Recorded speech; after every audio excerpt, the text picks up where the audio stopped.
I think you're supposed to introduce me, but I'm going to introduce Paolo. Paolo is from Joby, and I don't know who this guy is. What's your name? I'm Mike. This is Mike. But Paolo here is from Joby. Yeah. And we worked together so much in the last couple years, and then our relationship has had such a big impact on why I'm here right now and my relationship with B&H, so it just felt appropriate for us to kind of do this talk together. But I also didn't know I was going to be getting such a gracious intro from B&H itself. So a word about B&H.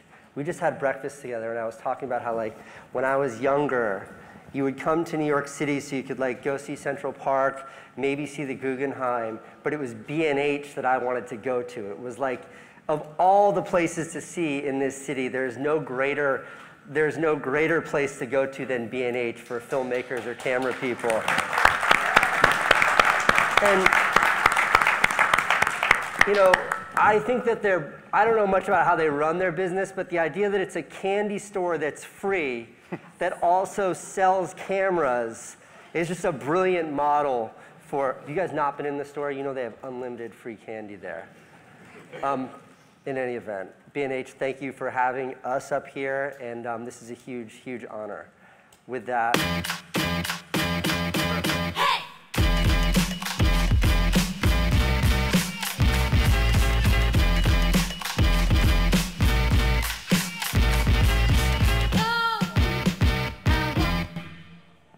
Fantastic.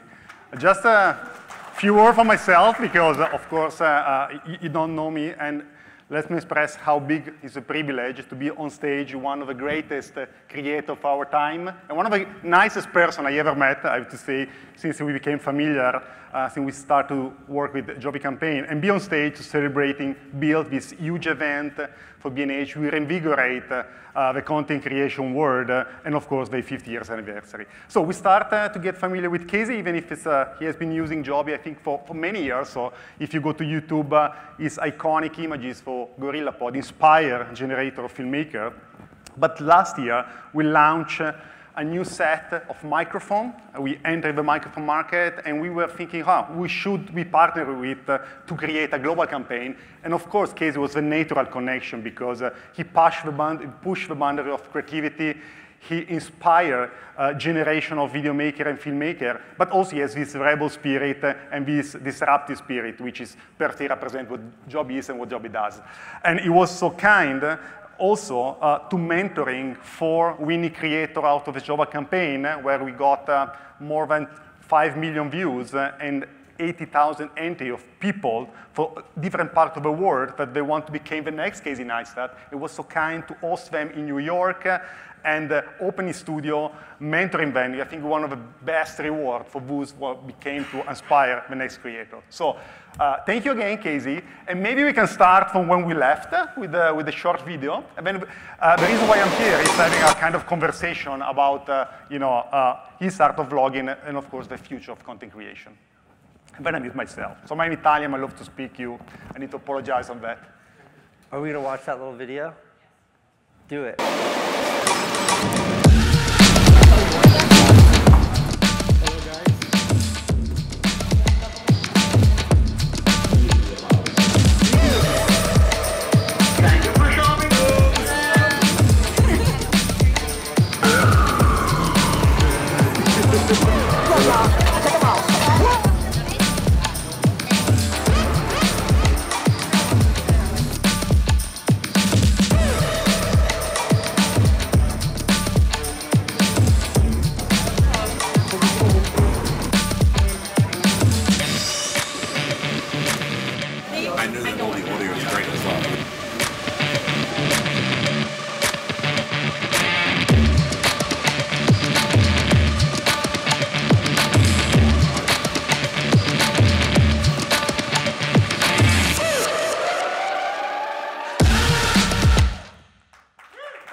It's funny, just one more note about Joby, and then we're not up here to like talk about products, but when like my agent was like, hey, this company has a new microphone for vloggers, and they might want to work with you, can we send it to you? The company's called Joby, and I was like, wait a minute.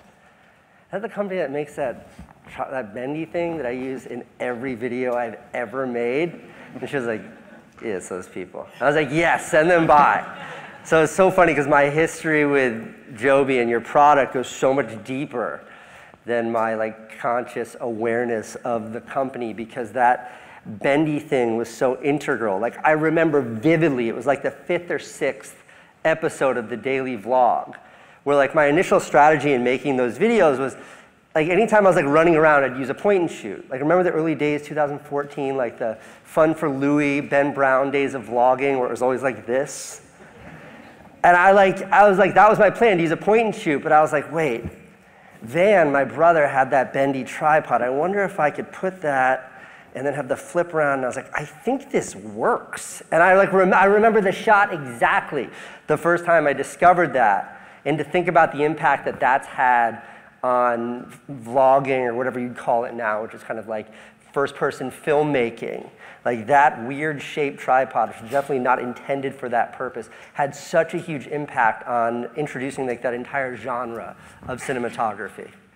Now, what are we up here to talk about? Yeah, and I think probably it's very interesting, since you mentioned for the audience, maybe most of them know, but how did you start? And how do you see, the content creation industry change since you started?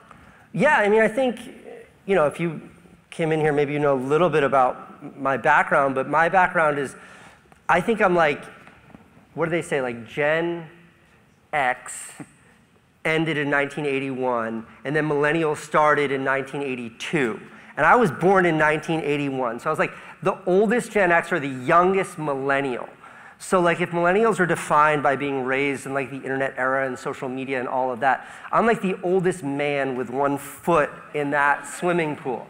And I say that because like 1998 was when Apple came out with iMovie 1.0. And that was when I was like, I was like 16, 17 years old, and my brother Van bought the first iMac, and I was like, oh my goodness.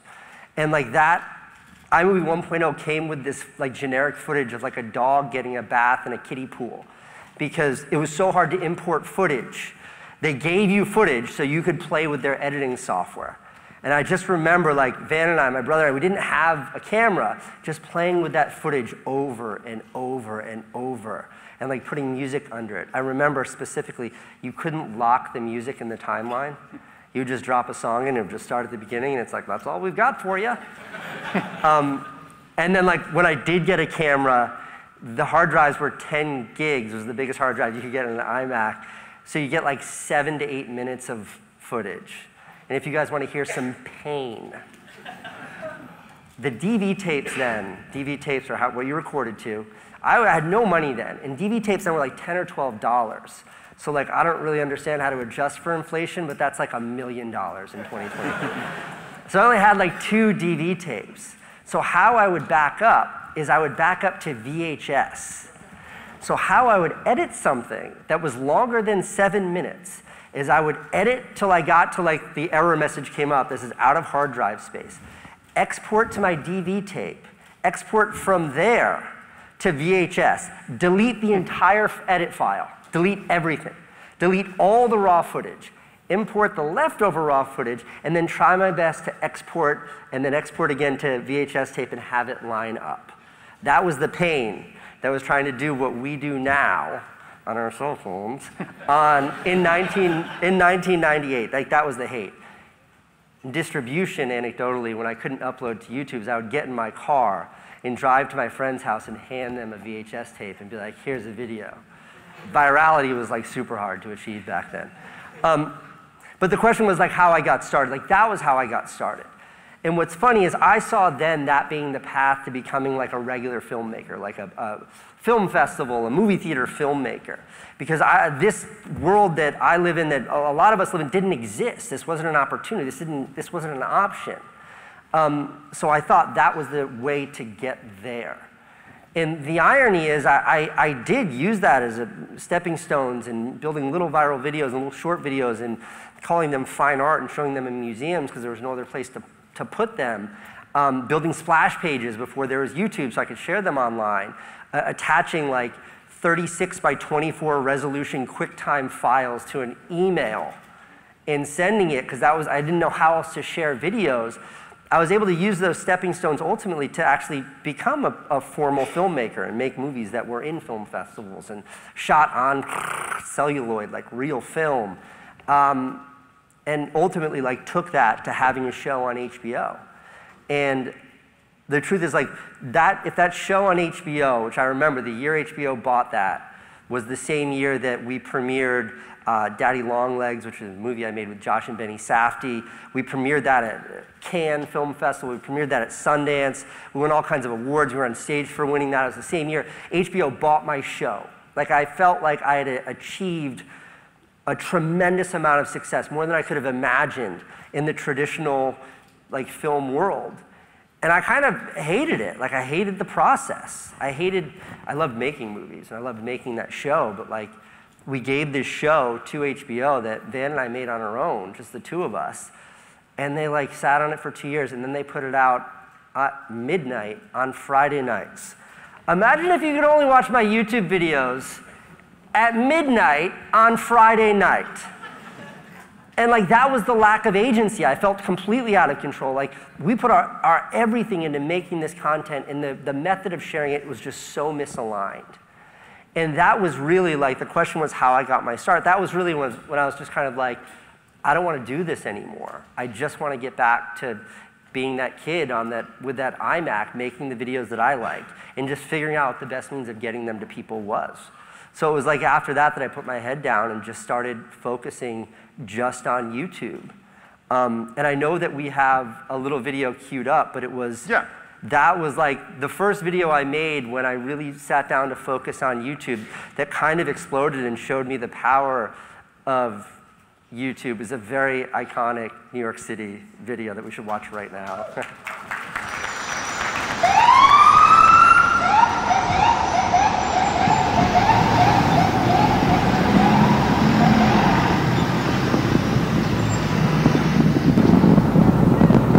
I'm getting a ticket for riding my bike not in the bike lane.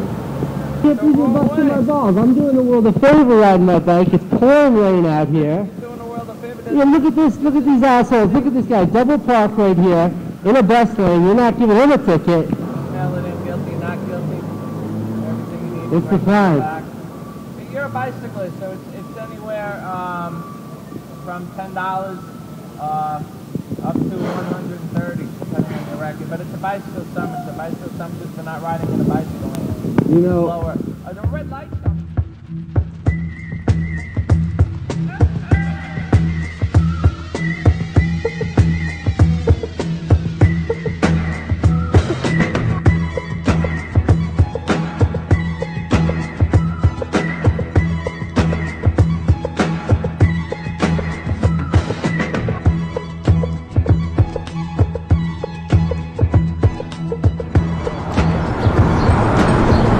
So I got a ticket for not riding in the bike lane, but often there are obstructions that keep you from properly riding in the bike lane.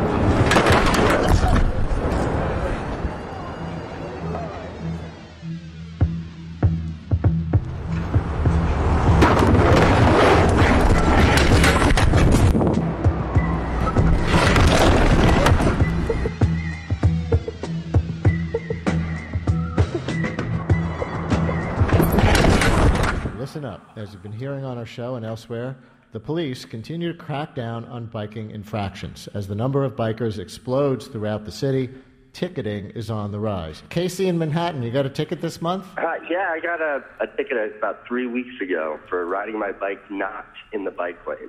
Not in the bike lane. Alex is holding up a sign that says, you could have just said it. Oh, okay. His sign says, not illegal. Yeah.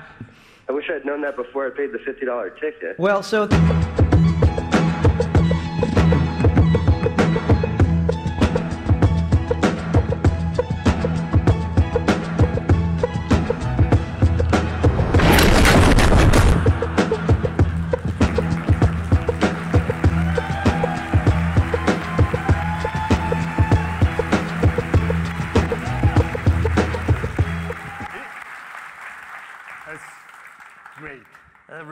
crowd pleaser, that video.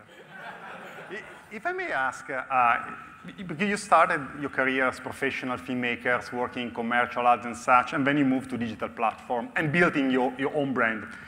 Whereas sometimes the journey is vice versa, no? People, especially the young people, started directly for the digital platform and then evolved to professional filmmakers. Do you have a kind of view on that? Any recommended path? Yeah, I mean, I think it's weird because of how much the industry has changed. So I always say, like, the greatest asset I have as a filmmaker is the fact that I never went to film school. Had I been taught the correct way, the traditional way to make videos, I wouldn't have been forced to go out with my buddy Oscar and a point-and-shoot camera and try to figure out how to crash into cop cars on my bicycle. If I had known how to make movies the proper way, Van and I would have never gone to Walmart and bought 2 of their cheapest cameras and turned that into a show that was on HBO. It was that lack of understanding of the right way to do things that forced us to find our own path, and I think that was a virtue. And I think what's happened now and is people have something to look at, which instead of looking to like Kubrick or Spielberg to say that's what I want to be like, now people are looking at creators saying that's the world that I want to be in.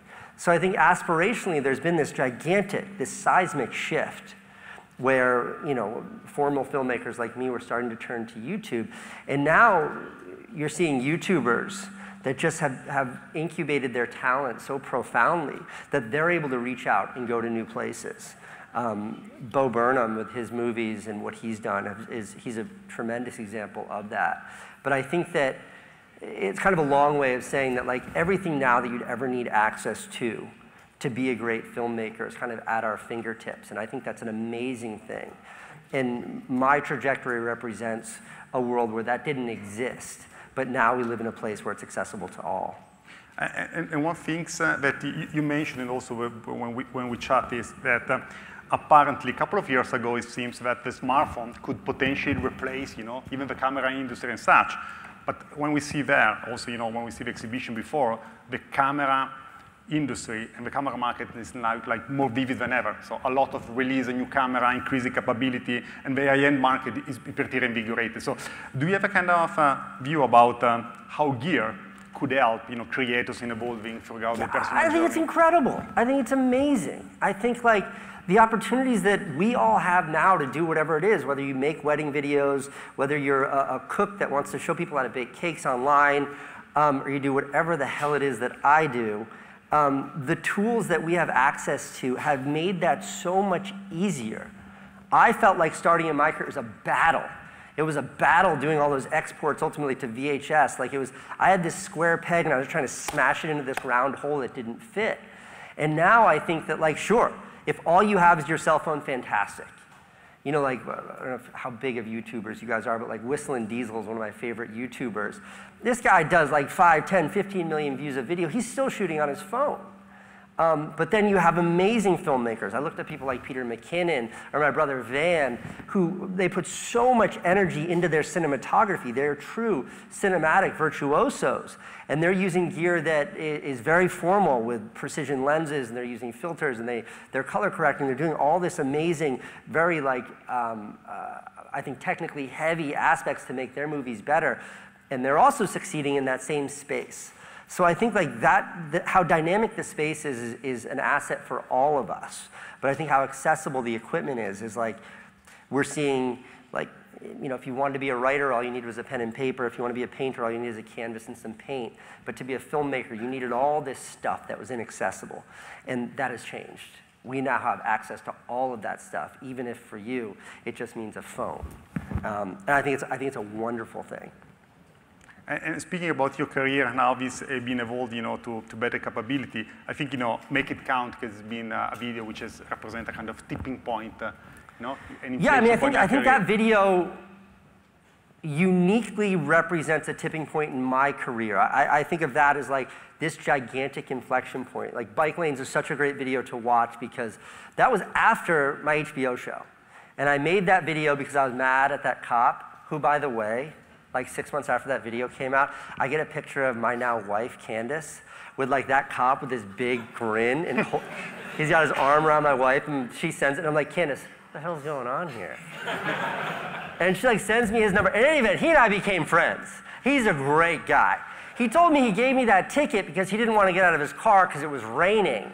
So he knew that I'd come over like a McDonald's drive-through to his window to receive my ticket, unlike having to ticket those other cars where you'd have to get wet. But if bike lanes really illustrated the power, you know, I spent years making this HBO show, years getting it out to HBO, all of this marketing behind it, and nobody saw it. And then I make this silly little video, and you know, millions and millions of people see it. That showed me something about distribution. It was Make It Count that really, I think, really showed and illustrated the opportunity, the financial opportunity, the commercial opportunities in this space.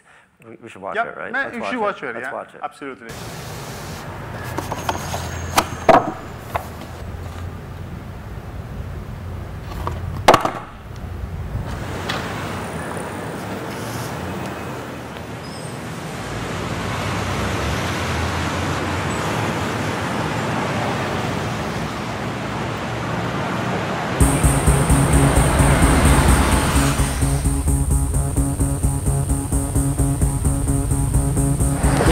Definitely make this flight, but we're cutting it close.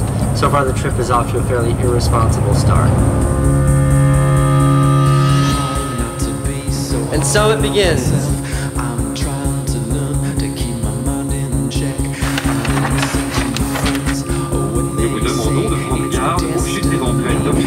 We got to Paris, 17 degrees outside. The airport today. Yeah, welcome to Cairo. As far as I go, as far as I know, I always got a place called home. All in all, very successful. We visited Tahrir Square. We rode horses. Max almost fell off of his.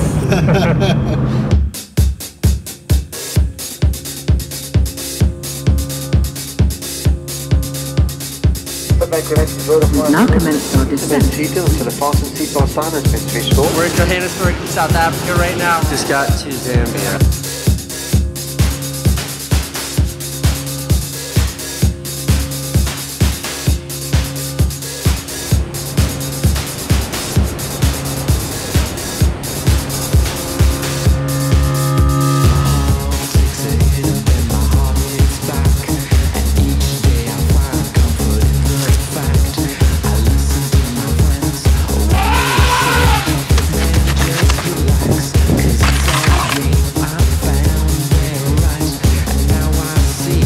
Stuck in Nairobi. We're at the Vatican right now. We're leaving Rome, renting a car. The trouble is all of the street signs are written in squiggly lines. Back in Doha. Our flight board's 2 minutes ago. We're in Bangkok. We have a terrible taxi driver. Ace 1E. What's up? We forgot to eat today and I've got the shakes real bad. This is the gnarliest airplane food I've ever seen. Look at this wiener.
Want me to take your picture? I like this.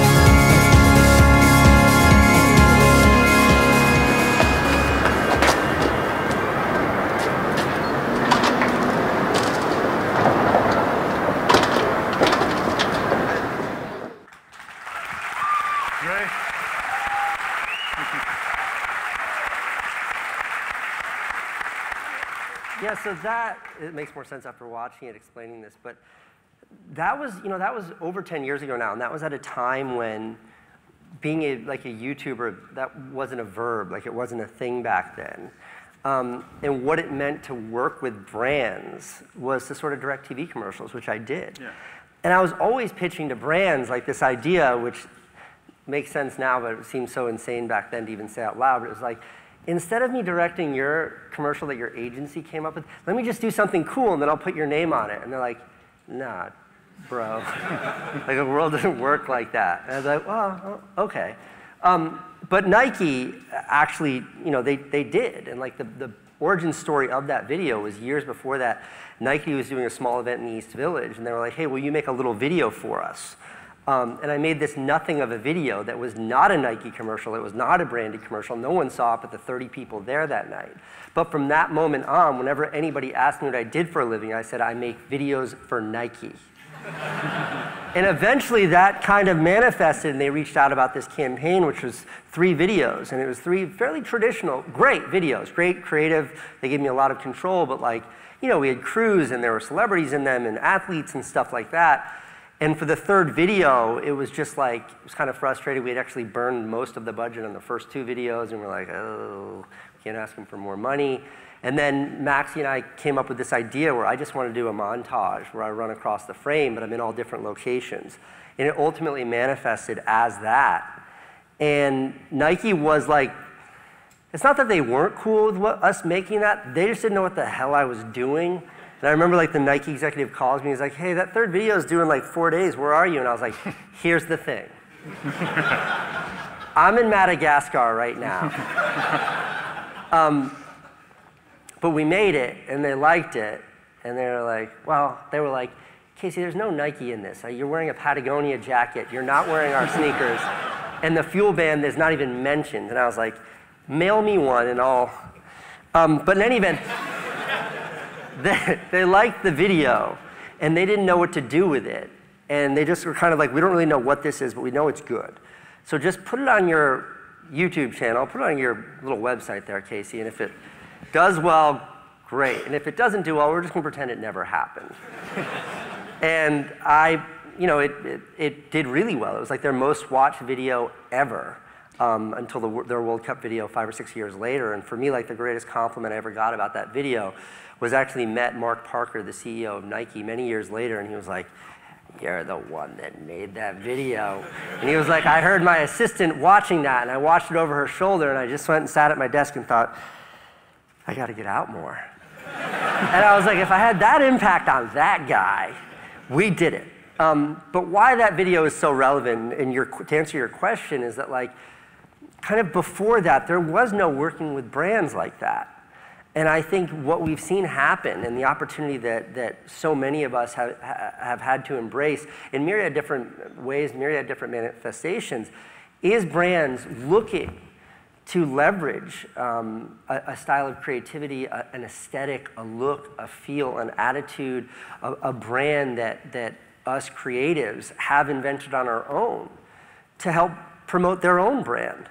And that's a big part of the reason why I wanted Paolo to join me here today, because I think that like, Joby is one of those unique brands that's such an honor to work with, because they're like, when they came to me, it wasn't like, here's all the talking points of our new microphone. They came to me and they're like, we want to show the community that we support them. We'd love for you to highlight some smaller creators, and we'd love for you to do it your way. And it's like that idea, that's how a brand could be so insightful in how they see the opportunity to reach their customers, I think is an incredible opportunity that we're still at the very, very earliest stages of, but one that will pay dividends sort of for all of us creatives that follow our own creative lead in this industry.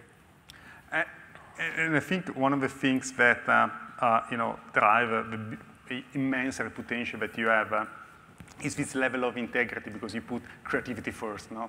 Sometimes it might happen that the creators put, let me express in the way, platform first. So the platform is way more important than the creativity, or you have this terrific sense of cinematography, but you choose a very solid editorial line, being a YouTube long video format. Whereas sometimes, are creator jumping from platform to another and make something which is, maybe it's valid from the moment, but they are not valid the moment after. So how do you see this dilemma, we see, between creativity in a way and expanding the reach, visibility of the platform, which again is one of the things that every creator needs to face? I think it's tough, and I think it's tough for creators to navigate this. I call it the Mr. Beastification of YouTube, and it's a challenge. And I say that without any disparaging even considerations whatsoever towards Jimmy. I think Mr. Beast is brilliant. I think what he's done is genius. I think he's opened doors and done things on a platform that no one thought was possible. Just to elevate Mr. Beast a little bit further, I met with YouTube for years where they're writing checks when they were doing YouTube originals for millions and tens of millions of dollars because all they wanted to do was to create a channel, create a vehicle that could do 10, 20 million views per video. If someone were to say to them then that this kid in North Carolina is going to do it, but he's going to do 100 or 200 million views per video, and he doesn't need your money, he'll figure it out on his own, it was unfathomable. So what Jimmy has done is unbelievable. But I think the shock waves of that, what's happened behind that is something that I see as like, for me, it's a bit of a conflict in this space. There's this great quote that I saved, and I saved it like in my favorites folder so I could find it very quickly when I came up here so I wasn't fidgeting with my phone. It goes like this, ready? It's Rick Rubin. You guys know who Rick Rubin is, right? Come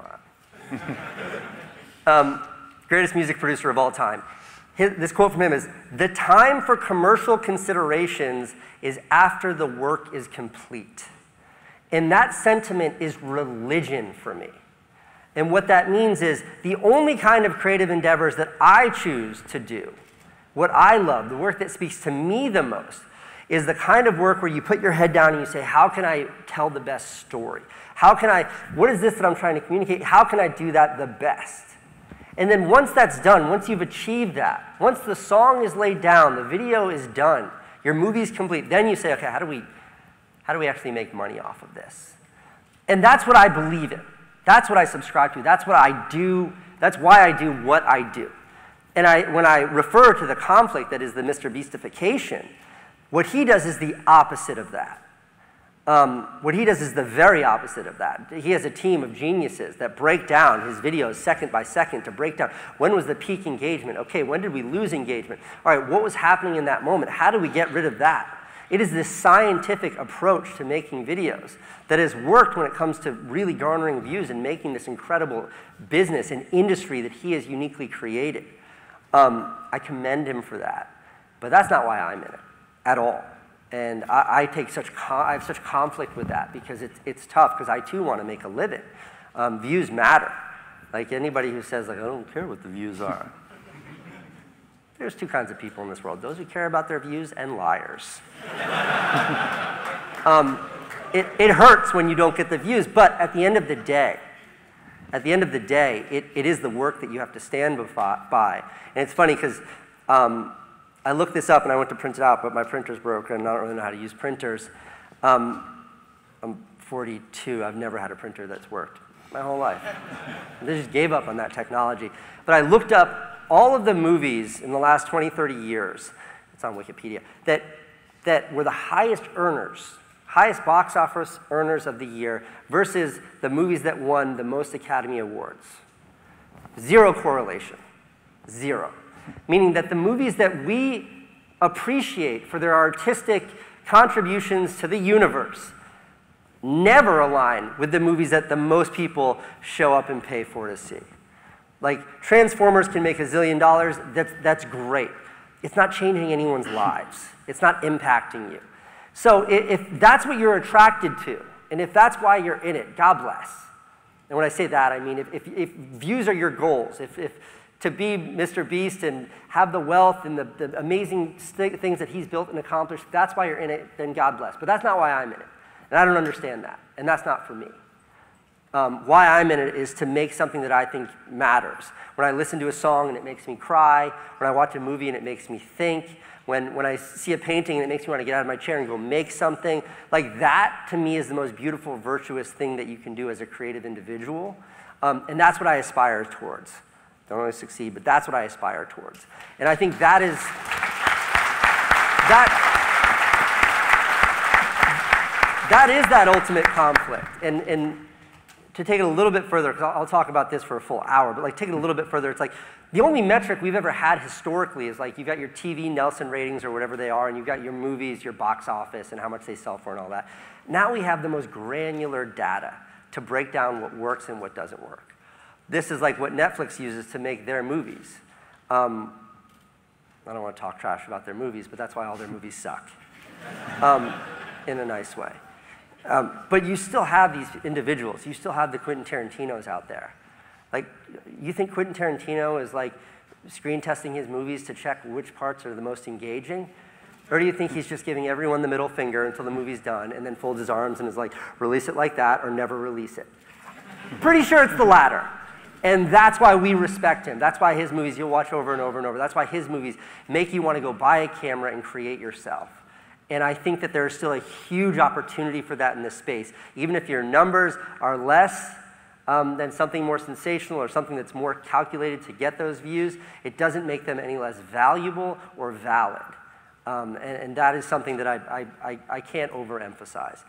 I know that was just one of your 50 questions, and like I've just steamrolled this whole audience, but you're really getting to the core of it, Paolo, and asking me deep questions here. So sorry for using up all the time on that one. And what, echoing what you say, what do you think is, because also hearing what we just heard from B&H, I think this company like B&H, like Joby, of course, that have a mission, a real clear purpose in empowering creators. So how do you think those brands could stand for creators, so in your view? I think that, it's funny, like in my early vlogs in 2015, 2016, when my whole life was just trying to turn out a video every single day, I had such a more intimate relationship with my hardware. And I made a lot of videos complaining about hardware not working the way that I uniquely wanted it to work. And the idea then that brands would start making products that are specific for the individual creator was a pipe dream. So when you talk about what brands can do to better elevate creators, I think that we're seeing that. We're seeing that manifested now. I think we're seeing like B&H doing this event is that. It's saying, how can we better make things for you? I primarily use Sony cameras and what Sony's doing to better service this community. I look at what Canon's doing. I used Canon historically. They make a great product. What Canon's doing to service this community. I look at smaller niche brands, like what Joby's doing. I think it's all amazing. And I think that the fact that they're doing that just makes it a little bit easier. It just removes a few of those obstacles that we all face trying to find our place in this industry. One thing that we discussed also from a product standpoint, it's audio, because we started our collaboration with the audio pieces, with the sound, but normally as filmmaker, we immediately think about images, we immediately think about the composition, editing and such, but audio could really drive an emotional connection. And you have a fantastic idea engaging Blind Surfer, which is basically one of the most awarded, field dubber in Hollywood. So how audio is entering in your creative process? I think audio is hugely underappreciated, including by me, because it's a pain. Like if those little green bars are going like this, I'm like, got it. Compared to cinematography, which like you're checking your frame and you're making it perfect. I wish I understood audio better, because the truth is, watching a movie with the sound off is hard and it's not that interesting. But listening to a book on tape with no visuals at all can completely captivate you. So I do think audio is something that's super critical. I think that audio communicates just as much information as the visuals you're seeing. And audio is a huge problem for me. It was always a challenge for me. And only now are we starting to see the kinds of products that makes it really easy. Like this idea that you had a wireless lav mic that you just clip on, you don't have to think about, and it just speaks to your camera. Like, that's some crazy sci-fi stuff. That's like some Star Trek stuff that I couldn't, but like we all have this, like $100, you can go buy it downstairs. Like, it's amazing, this technology and what it's enabled us to do. But again, all of that just being, Paolo, like a furthering of making it easier for us to overcome the obstacles to tell the stories we want to tell. And So I was checking the timeline just to be mindful about timing, but I think we have time. Did that just move? It moved, yes, it moved. They put more time on our clock? Yeah. And,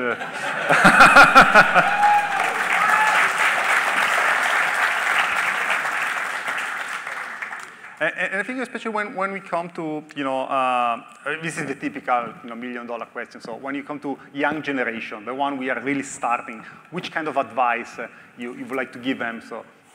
Well, I'll give you the unfun advice first and then the romantic advice. The unfun advice is like the most undervalued aspect of success, no matter what you want to do in life, but certainly in this world, this kind of undefined landscape. The most undervalued aspect is patience. Patience is everything. Like if you're starting today and you're like, I want to do this, if you're not prepared to do it for the next 10 years without any success, then don't start at all. You're wasting your time because that's what it takes.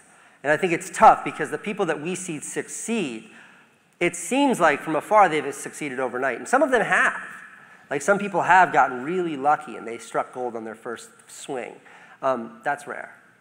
For the vast majority, it's people who work in a vacuum. We talked about Mr. Beast before. Mr. Beast is a fantastic example. I mean, that guy talked into like his old compact PC with like a 480-line resolution webcam because that's all he had for like 7 years, making videos that were terrible before he figured out how to do his thing that worked, which is counting to 1,000 on camera or something nonsensical like that. But it worked for him. He did it. He figured it out. So the unsexy advice is that just put your head down and keep going. Don't quit your day job. Don't YOLO this, because it's not going to work. You will fail. And if you're not prepared to fail, then like don't start at all. Instead, like you keep your job and keep earning that money so you can pursue your passion. And eventually, one will overtake the other if you're doing it right. But that eventuality, if you're really lucky, it might be a couple years. If you're not, it might be a decade or so. And if it takes you longer, it takes you longer. You should be prepared to dedicate everything to it. And I think that YouTube and social media has really messed up our perspective on that. There's this expectation that you should be able to explode, this expectation, because the barrier to entry is so low. You don't have to go to NYU film school anymore. You don't have to pay off those student loans. You don't have to have a film camera. You don't have to get into Sundance. You don't have to do any of that. You don't need an agent. Sorry, WME, I know you're here somewhere, but you don't need an agent. You don't need any of that. All of that infrastructure that was once needed, that once predicated success, any success at all, you don't need any of that. All you need is an internet connection, which if you're in this room, you have. So just because we can all jump in the swimming pool doesn't mean we're all going to swim. And I think that is really misunderstood because no one wants to face that really ugly, disparaging truth. It's not fair, it's not easy, it's brutal, and it's a slog. And if you're willing to confront that, then you can find success. There will be success there. That's the unfun part. I think the more romantic part, the thing that I love to talk about more, is just finding your voice. And that sounds like such a platitude or something you might read on a calendar with like a little kitten hanging off of a branch. But the truth is, it's like, if you're looking to others being like, that's what I want to do, you're not going to do it as good as them. You're just going to be another copycat. I think that's why that Mr. Beastification of YouTube bothers me so much. What Jimmy does is exceptional. But he's the guy with the flute walking through town like this. And behind him are 10,000 rats copying him. And they might get views, but none of them stand out. None of them matter. They're just copycats. They're copycats following the innovator. And to start in this space, if your start is like, what she's doing is successful, I want to do what she does, and I'll be successful, you failed. Like if you get in line behind all the other sheep and think somehow you're going to stand out, you have failed. Instead, it's really just putting your head down, figuring out what your thing is. And like the follow-up question is like, how do I do that? I don't know. Like it's impossible. It's really hard to do. I find the best way to get there is just by doing work. Keep digging those ditches. Keep making those videos that are absolutely terrible, that are so bad you're embarrassed to show them to your mom. And just hide them. Don't delete them, because when you win that Academy Award, you're going to want to show them to people so you can all laugh at it. But keep doing it. And like, I know for me, that's how I figured it out. None of you have seen any of my really early work, and you never will. But it was doing that terrible work. Like one of the first videos I made was like a birthday video for my son's mom, my baby mama. It was like 26 minutes long, and it used the entire soundtrack from Pulp Fiction. It's like her blowing out candles with like the same music that was over the scene of the terrible video. But like that's how you find it. And like if you want to stand out, it's the only way to succeed. Then you have to do something no one else is doing. You have to be novel. And to do what somebody else is doing, the only way you can find that is like, what is it that turns you on? What is it that's exciting to you, and pushing that. Following will never, ever, ever, ever get you there. And then if you combine those two, that's kind of a bleak picture. I'm sorry, guys. There should be like a fluffier answer to that question, but that's the reality. You combine those two, patience, you never give up, that pursuit, that resistance, that tenacity, combined with like finding your own voice. If you put those two together, they will combust, they will explode. Just takes a little time. Great.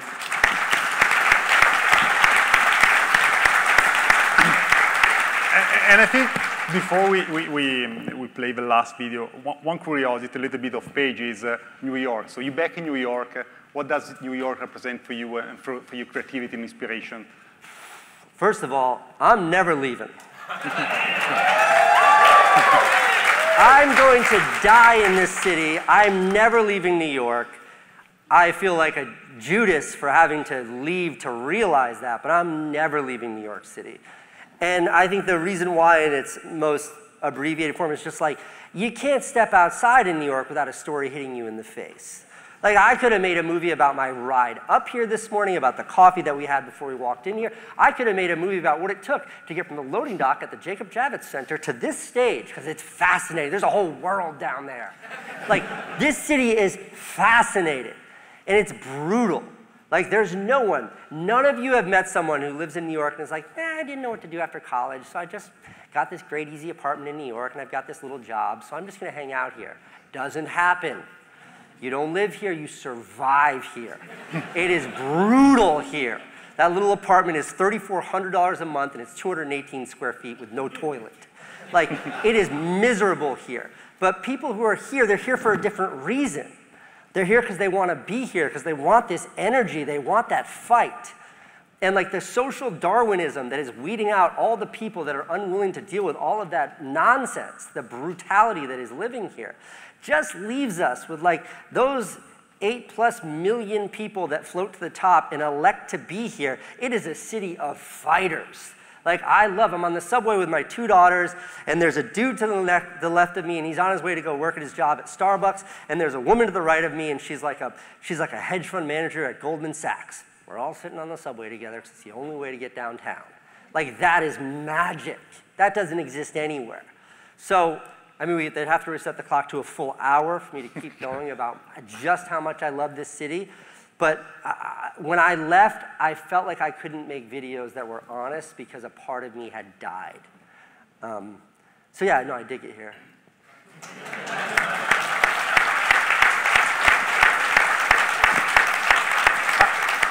I think before we close, we have the last video. It's a great video to end on. Yeah. I don't think it needs much of a preface, except for I was given an assignment to make a video that celebrates what it means to be a creator. And that's what this video, should we walk off before? We'll walk off after so I can watch it. I haven't seen this one in years. It's a great video. Okay.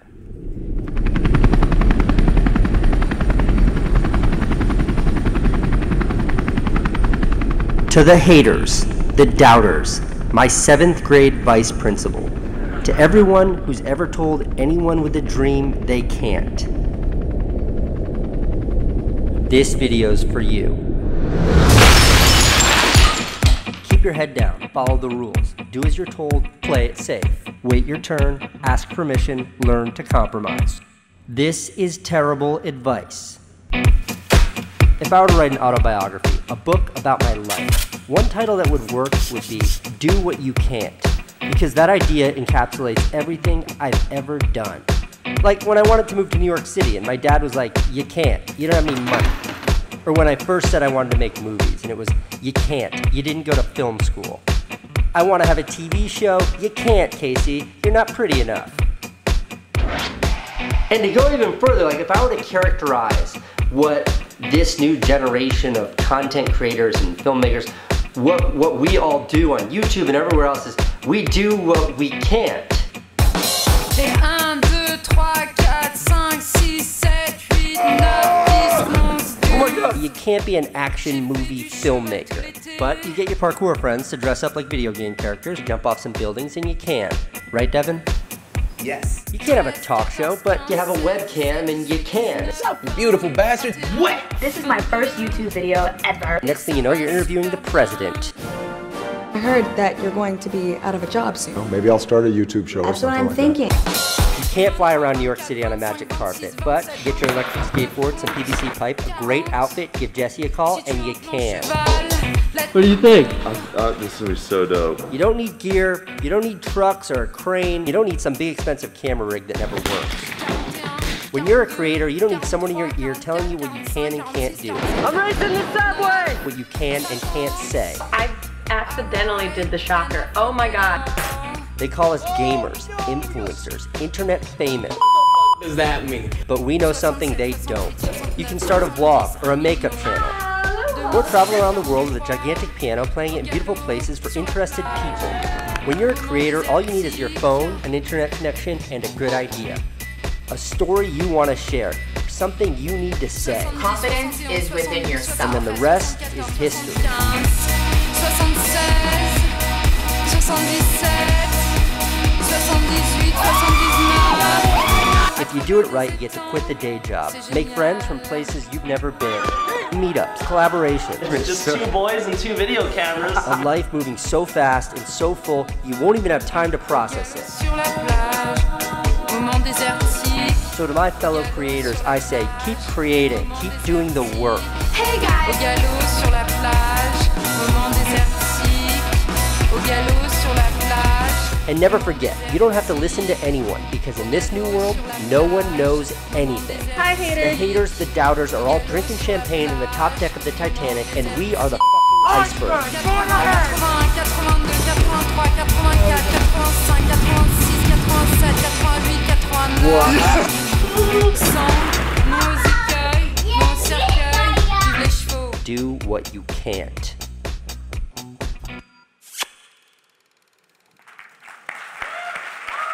Great.